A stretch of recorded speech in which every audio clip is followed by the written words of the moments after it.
that the infant mortality rates for African Americans and American Indian and Alaska Natives are more than 2 times higher than that for whites. People are right to be unhappy about how much they spend on healthcare personally, and if they understood how much the country spends on healthcare, they'd be right to be unhappy about that.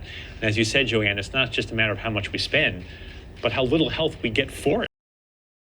So I recently came across this bill that was 1,800 pages long, and I decided to read some of it because obviously I'm not going to read 1,800 pages of this bill. I mean, this is like, I don't know, longer than War and Peace. But it was really interesting because the bill, the act is called the Health Equity and Accountability Act. And why I find this interesting is, let me tell you the story. I came across the New York Times Coming of Age competition, and I decided to film just a really short episode, 2-minute long short podcast on healthcare disparities among minorities. That was something I'm really interested in, especially in my future, I do plan on going into healthcare and getting into pediatrics.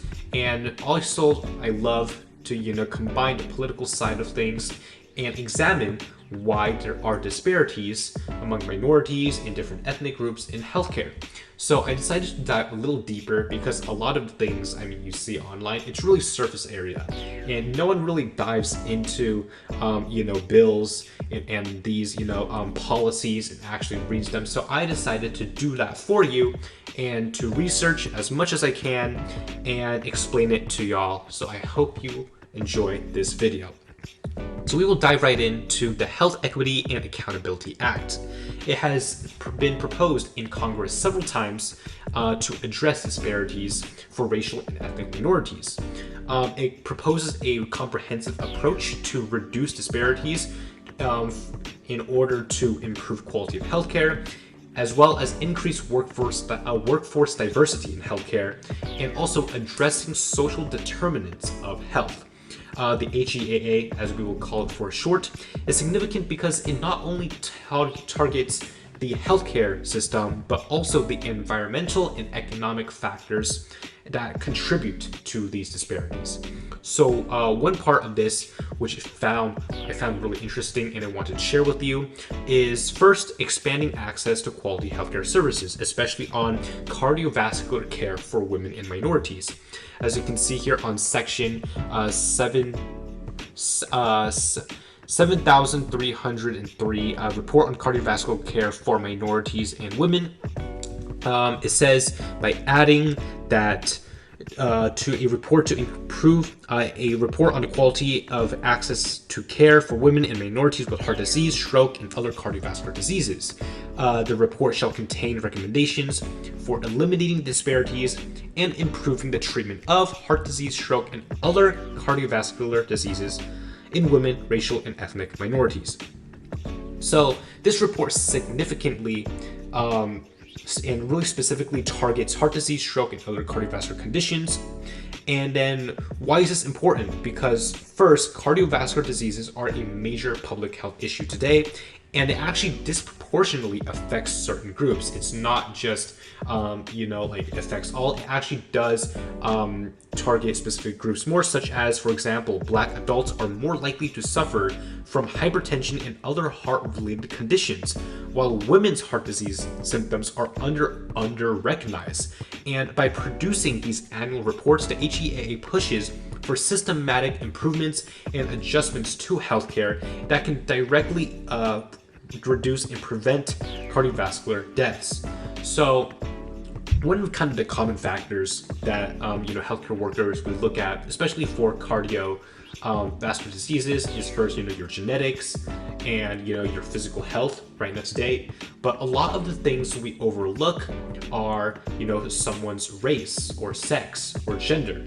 And this is really important because, as you can see here, it is proven that it does disproportionately affect a lot of minority groups, and this could potentially have a very lasting impact on their lives. And it's really important to address this examining the quality of care for this treatment provided, which may invoke looking at metrics like patient outcomes, quality of medical facilities, and the availability of specialized treatment. And just focusing on whether women and minorities have equal access to cardiovascular treatments. And this could include an examination of barriers such as socioeconomic challenges, if they don't have enough money for care, geographical limitations, or a lack of insurance coverage.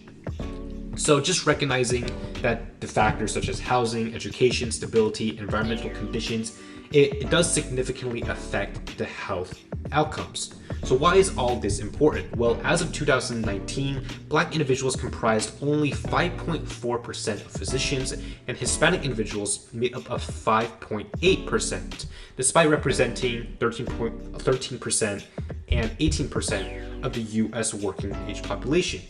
This really clearly shows that there is a disparity among this healthcare system, and this act can help basically kind of balance that out and give everyone an equal opportunity and chance to get into the healthcare field. And this also indicates, competence and training for healthcare providers, and can lead to improved practitioner knowledge, attitudes, skills, and behaviors, and thereby enhancing a patient care quality. This also affects maternal mortality rates. In 2022, the maternal mortality rate in the US was approximately 22 deaths per 100,000 births. And notably, Black women in Chicago were almost 6 times more likely than white women to die during pregnancy or within 1 year of giving birth, highlighting stark disparities. And I really truly believe with this act and with these policies, we can really help make a difference. Another section that I want to really expand on is kind of like, I'll give you a summary of Subtitle E, expanding access to telehealth services. Section 8501, it says removing geographical requirements for telehealth services. It first removes geographical restrictions that previously limit access to telehealth service and based on a patient's location. And the Social Security Act is amended to allow telehealth services from any location beyond a specific date, and thus broadening the accessibility of these services. Section 8502, expanding originating sites. This amendment allows individuals to receive telehealth services from their home, and regardless of any specific conditions or limitations that are previously applied. And new potential sites for telehealth services are allowed and determined by the Secretary of Health and Human Services. This change really enables a wider range of locations for service delivery, and this is so impactful because a lot of people right now, they can't get access to it because they are living in other geographic regions or just regions that they don't provide this service. And really with this policy and with this act, people can really expand just the breadth and just broaden the reach of healthcare service. There's also a non-discrimination section on Section 9001. It says it prohibits discrimination in federal healthcare programs based on sex, race, and disability, and other characteristics. This provision aims to improve equity and access across diverse populations. And I kind of really want to get onto this point and to explain the difference between equity and equality. So I think people kind of intertwine and really kind of use these words like the same, but I think there's actually a really big difference between equity and equality. So equality is, everyone is treated the same and everyone is given the same amount of care. And that is equality. And I think that, in some part, that is good. That is what I think we should fight for all equal rights. But the main difference is equity, is also recognizing that some people are disadvantaged and some people need that extra boost and extra help. So instead of just giving everyone, the same treatment, I think that some people who are more disadvantaged needs better treatment to basically balance it out. And I think that's really one of the big differences between equity and equality. Section 9002, Medicare payments and civil rights. It treats Medicare payments under the Civil Rights Act and ensuring that Medicare providers comply with anti-discriminatory laws, as well as Section 9003, strengthening HHS accountability, and it renames and elevates this office to enhance oversight and actions against discrimination, as well as to implement an action plan to seek public input on this plan. The next kind of part I want to touch on, I have said this before about Maternal and Child Health Equity Act, but this act really focuses on reducing disparities in maternal and child health outcomes.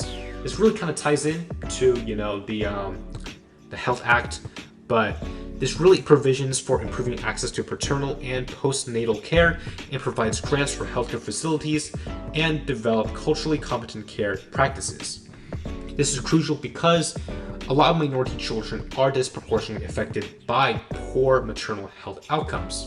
And I don't think that, a child born into this world should face inequality already. So in the end, why is this bill important, and why does this bill can have a really positive impact in our lives? Because first, it promotes health equity.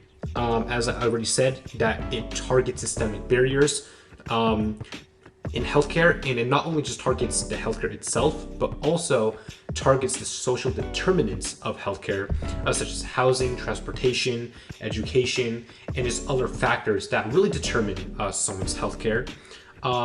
It also increases workforce diversity and also cultural competency in giving minorities a fair chance to enter the healthcare workforce and to build communication, trust, and a cultural understanding within people. It also strengthens data collection and research. It improves data for allowing just evidence-based policy for decisions, and also address specific community needs, because different communities might need different things and we can tailor them to their specific needs. Expands access to care. It increases a lot of funding and community health services, which can really improve coverage for people who need them. As I said before, it addresses specific population needs, such as maternal mortality rates to those mothers who really need help.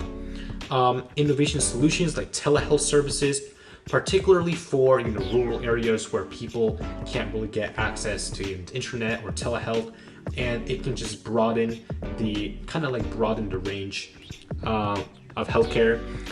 And it empowers community-based organizations and really allocates funding to grassroots organizations that really address their unique needs of the communities. Economic barriers, alleviating financial burdens for low-income families.